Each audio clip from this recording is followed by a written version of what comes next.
You're in the bullpen. You might want to watch where you're stepping. Here's American Shorthorn Association CEO Montie Soules. Welcome to the Shorthorn Bullpen. I'm Montie Soules, your host. We're here in Orlando, Florida at the NCBA Convention and Trade Show. And today we've got Dr. Bob Weaber with us, continuing our discussion on genomic technologies. Thanks, Monty, for the opportunity to be here. As you invest in genomics technology, you should also be investing in ways and strategies to collect additional phenotypes. And the reason for that is that, well, one, sort of the markers we use aren't causals, right? So they're associated with variation in trait. So we have to figure that out mathematically, and making sure that we have continual sampling of new data to make sure that relationship is correct is really important. But then also broadening, we've made an investment in the tool. How do we use it to its best ability? And tying it to additional traits like cow longevity, maybe some health traits, helping build out all those other phenotypes adds value to our current investment. You put that into work within IGS, within the breed associations that are part of IGS. The comparisons are right there. Yep. They're true. Yeah, it's really powerful. You can look at one another and you can make those comparisons if they're part of the IGS program. Yep. And you're going right straight down the road. You're right on the center line, and you're actually getting in the passing lane most of the time. Hammer down, right? Yeah, yep. And so it is really it's really an important part of this collaboration that we do as a group of breeders and a group of breeds that work at this thing. So as we're sitting here today, and rub that crystal ball for me a little bit. Oh, and prognostication? Let's right. Look down the road here and say we've got technologies that you're not that old, and you've seen a lot of things change and technologies come. So there's things in the horizon I'm sure you think could occur, and some things that will occur. So what type of technologies do we think we're going to start to see that will have this huge impact on our industry? I think one of the things that is going to sort of the next revolution in genetic predictions is going to be the use of low-pass sequencing data. Human medicine continues to drive genetic testing technology, if you will, and sequencing technology. And we're to a spot now where low-pass sequencing data, so predicting or measuring every single DNA base pair in the entire animal's whole genome is a doable thing at relatively low cost, roughly equivalent to the 100K platform that we use for SNP genotypes. The power of that will be aiding scientists in discovering what the causal mutations are. There's a really good paper published a couple of years ago in scientific literature from scientists at the Meat Animal Research Center, where they were looking at birth weight, and they used the current just regular phenotypic data, the current 50K type technology, and sequence data. And they could do a better job predicting birth weight genetic potential with 9 putative causal mutations out of the sequence data than all of the 50K data. The advantage to that is you could use the sequence data to discover what those causals are, putative causals. It also changes the genetic evaluation. So rather than using a subset of markers we use out of 50K, a couple thousand markers for birth weight, we can use a really small number. That aids computational ability, lets us change the sophistication of the model that we're using, because we only model additive effects. Well, we could potentially model dominance effects if we had enough computational space to do it. So I think low-pass sequencing data is kind of the next, and we just had a BIF genetic prediction workshop around low-pass sequence data. So I don't have to prognosticate too much. It's coming, right? It's going to be here probably in the next 5 years, I would say. The technology is going to transition from our current SNP bead-based technologies to low-pass sequence. I think that the other revolution is going to be in not necessarily directly genetics, but it's in phenotyping. So automating the way we capture information about the cattle in our stewardship, and across a range of traits. So we can think about systems like Vitelli's Gross Safe Feed Intake System or CLOC. That's an automated data measurement system. I think we'll continue to see propagation of those types of technologies, automatic weight collection of animals during their life cycle. visual or camera data to estimate body condition score, conformational traits, lameness, foot and leg traits, all kinds of stuff with AI. And that will change the way we capture phenotypic information into the genetic evaluation. I think the other bit is then how do we use those same digital technologies to make management decisions? So in the sort of day-to-day life of ranching, how do we do a better job in estrus detection, better job monitoring bull performance in the breeding pasture, location of animals in the grazing environment. There's some ideas out there about can we select animals, and there's already literature from the 80s and the 90s about the genetic difference between animals' grazing behavior in the environment, how far they go from water, those sort of things. How do we leverage that information in our sustainability messaging to customers? All kinds of opportunities to replace human labor with digital labor. I fully agree. I mean, we've even, as I sat in the office one day and talking to tag companies, I really think there's a futuristic tag out there that we're going to be able to register these cattle, record all their performance data, and it's all going to be done with a Bluetooth connection on an app. Yeah. And you're going to just push a button and it's going to go right into the registry, and it's going to just be seamless. Yeah. And we're going to see that just grow. Yeah. One of the real challenges for young people in our system right now is labor availability. Going out and finding high caliber, skilled, dedicated, reliable workforce to work in remote, harsh environments is really difficult. Yeah. And so as an industry, we've got to figure out ways to reduce that labor. I think I had somebody the other day tell me they were trying to hire somebody. They said, not only could we not find them, we couldn't afford them if we could. Yeah. Right? And so digital stuff takes investment, but it'll likely be more modest than if we tried to do it with manpower. So. Yeah, no, I fully agree.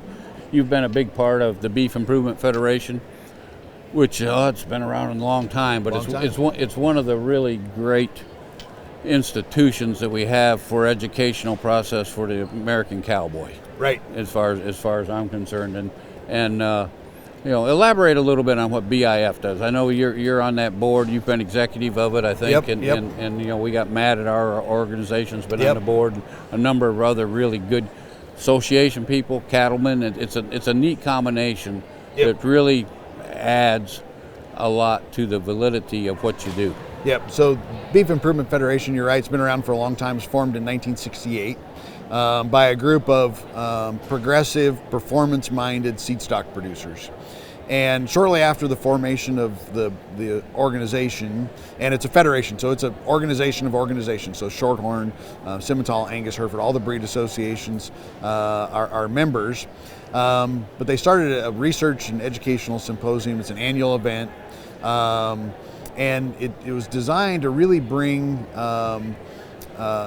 seedstock producers, commercial producers, scientists and extension educators, and allied industry together to standardize phenotypic record collection. That was the original objective.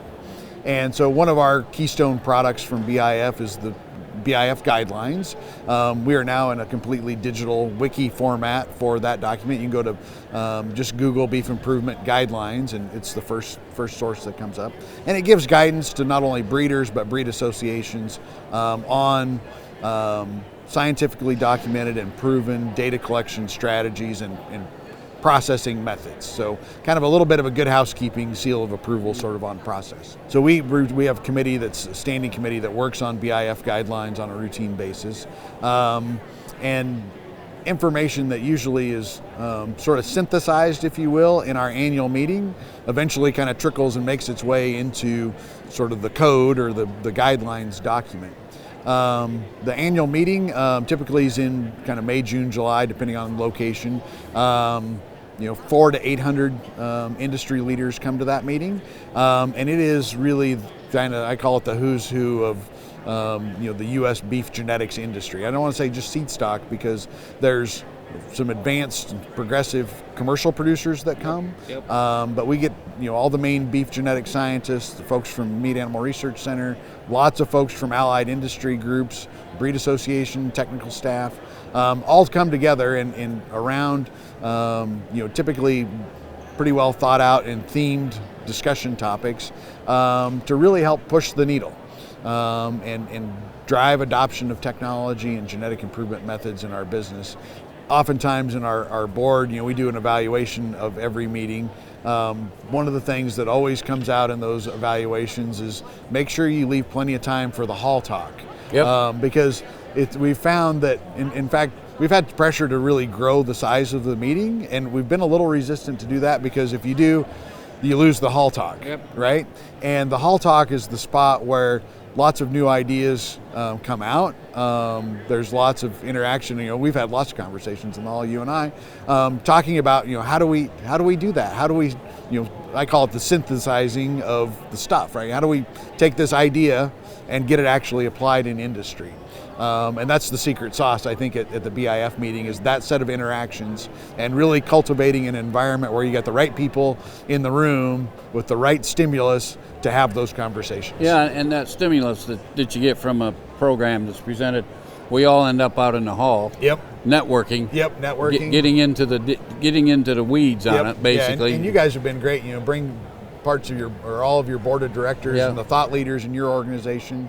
I think it's just critical that folks are engaged in that process to help drive the technology. And you mentioned the progress we've made in the last 5 years with IGS's evaluation, the Angus evaluation, the Hereford evaluation. All of those can trace back to I think lots of discussions and progress made through and stimulated by BIF. Yeah, and it's that networking. Yep. Folks, if you go, you'll end up in the hall. Yep. I'm just telling you, and it's not a bad thing. It's not a bad thing. It's really educational. I probably get as much out of the hall as I do some of the. So I'm going to plug our next meeting. So our next one's it's in Tennessee. In Tennessee, Knoxville, Tennessee. Troy Rowan, who I think maybe you had on the program earlier, is hosting us. We're going to be on campus at UT Knoxville, June 10th through 13th, 2014. BIFsymposium.com will get you all the information. The program's done. We're ready to roll. It's going to be a great meeting. It'll be worth your time and energy to go there. And it's focused on building better cows. So it's got a real heavy maternal cow focus for this year's meeting. Should be a great event. Yep, no, it will be. Well, we're here with Bob Weber today, so before we leave, I want Bob to talk a little bit about his family. I watch him on Facebook. I watch his kids. I watched his kids grow up actually on Facebook to the point where you show some cows, despite all these things we're talking about. Right. You're involved in some different deals, so give us just a real quick little. I know you're proud of your children, and you should be, and you're hitting them weekend shows. I mean, you're a warrior. It's a lot of fun. Yeah, it's road warrior a lot. So my wife, Tammy, her maiden name was Bishop. She was from southeast Montana. Originally grew up in the Hereford business. She and I got married when I was in grad school at Cornell, and we have 3 wonderful children, Maddie, Cooper, and Wyatt. Our daughter Maddie's senior in high school, trying to figure out where she's going to go to college. I'm pleased to report that apple didn't fall too far from the tree. She's interested in genetics and reproductive physiology, so Dad's heart's all good. Cooper, our middle kid's freshman in high school, really involved in some sports. He's a pretty good wrestler. And our youngest son, Wyatt's a 7th grader. He likes baseball a lot. But the thing we do as a family, though, is we show cattle. And some of my academic performance-minded geneticists give me a lot of grief about that. But we really view the junior livestock program, and we've shown pigs and goats and sheep as well, is a great platform to teach your kids about livestock husbandry, all kinds of aspects around the livestock business, the food business, and so we really view that enterprise as an educational tool at our house. We like to try and be competitive, although the show space is, particularly in Hereford right now. My wife and I, when we got married, the Hereford show environment wasn't near as big as it is today. We thought, this will be great. It won't cost too well. It's expensive, but our kids have learned a ton. I was riding driving the pickup the other day, and my son Wyatt's on his phone, and he's texting a kid that he's met at Junior National that lives in Oklahoma. And I'm like, who are you texting? Oh, so and so. I'm like, well, just like some rando you ran? No, I met him at Junior National last year. We've been best buddies, right? And so, it's a great environment for our kids to get connected with other future leaders in the business, and we have a lot of fun. It's a great experience. We come here to NCBA and we talk about all the genomics and the genetics and all the crossbreeding and everything. But our youth programs of all of our breeds is pretty important. Yeah, it's our really Shorthorn, important. your daughter, I think, showed a steer at the Shorthorn deal. Yep, absolutely. A couple years ago, and it builds youth. It builds the character of our future leaders of our, not just our industry but our country. Quite honestly. Yeah, absolutely. And it's a great program. So we don't talk enough about it sometimes. I agree with you. And the responsibilities in they that get. Space is really important. It's really important, and that's why I bring it up, because I watch your family grow in it. Yeah, my children grew up through it in junior programs, and it defines them. Yeah. That's just the only way I can say it. But. Well, and I grew up, we had the only registered cows we had growing up were my brother Dave and Andy and I's registered Hereford heifers. That was it. It was a commercial cow-calf and wheat operation.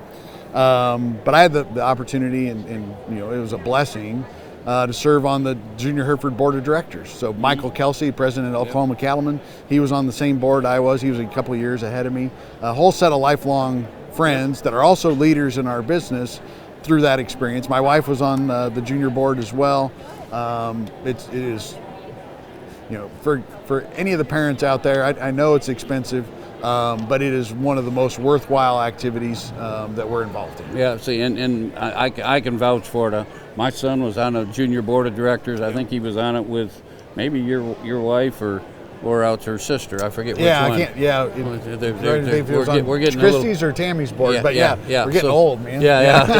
But it is a program that I really encourage anybody in whatever breed you're in to become involved in. Yep. Because I think it does create them lifelong relationships that will carry you for the rest of your life. Well, and the skills that the kids build, right? So it's, the heifer steer is the tool, right?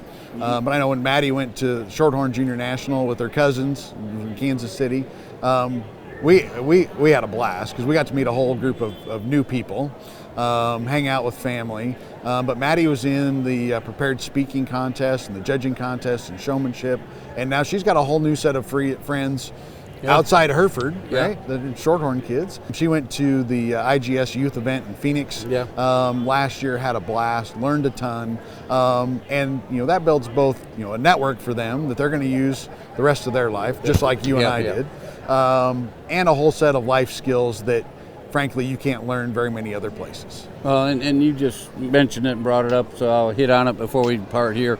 The IGS Summit Conference is what she went to, and that's really the BIF of the junior kids. Yep, absolutely. That's really, it's a leadership conference that those kids, they get to interact there. Really, there's no cows, right? So it's really leadership, and it really builds those young people for the future of our industry. So which we need desperately. Yeah, we need them, and if people don't understand that are not involved, you understand it. And I've been to 2 or 3 other universities that I've listened to department heads talk. Folks, you don't understand the things that Bob said at the beginning of this interview today, this podcast. A large percentage of these ag students that are coming into our universities today did not grow up on a farm. Right. And we have to train them and teach them and give them that experience. And these educators are having to change the way they do things because that's what they're getting the opportunities for. Your point here I think is really good and reminds me of, there's I saw a quote the other day of somebody, it was on LinkedIn, so it was a business thing and social media, but they were pointing out that farm and ranch kids are the target employees, and it's not because of just what they know, it's their work ethic, their integrity, all of those things. So there is a brain drain from agriculture to other industries. Mm-hmm. And we're to a spot where, as agriculturalists, I think we have to do better in making sure we keep the best and brightest in food production, right? Mm-hmm. historically, ag careers haven't been as well paid as other industries. Right. We have got to fix that, because that's one of the primary motivators Right. for those young people to go do something else. Right. No. And so, from both an instructional standpoint, making sure they have the right training, but we've got to help our businesses and colleagues keep those kids engaged, keep them in agriculture, because they have a whole set of experiences that are essential to what we do. I've been in this industry now, goodness, 40, 50 years. And in my previous life, I dealt with a lot of executives of major companies or ownerships of major companies. And when those resumes come across their desk and it said 4-H or FFA, they got the interview. They move to this is just the moved must-do pile, right? Yeah. And so that importance of being part of that junior association, being part of that FFA, being part of 4-H, them young agricultural groups will take those kids a long ways. We'll take our young people down the road. This won't be any surprise to you. If you go look at Texas Tech, West Texas, Oklahoma State, Texas A&M, Kansas State, Nebraska, Iowa State. If you go in the College of Agriculture and look who are the campus leaders, they're kids that had 4-H, FFA, junior breed experience and excelled in those spaces. It's not surprising that they translate that into the next phase of their life, right? And they're going to leave college and they're going to be the next leaders in the Shorthorn Association and the Simmental Association, the Angus Association, their local co-op. I don't know how many times young people in our community get asked to be, you need to run for county commissioner. Yep. What? Yep. Right? Like they're recognized leaders. Yep, instantly. So we appreciate the efforts that we get from Dr. Bob Weber here at K-State, besides what he does with his own family. But you believe in youth and the young people and our industry, and you're passionate about it. And for that, we're grateful, and all the great things that happen at K-State. And with that, I'd say so long from the Shorthorn bullpen.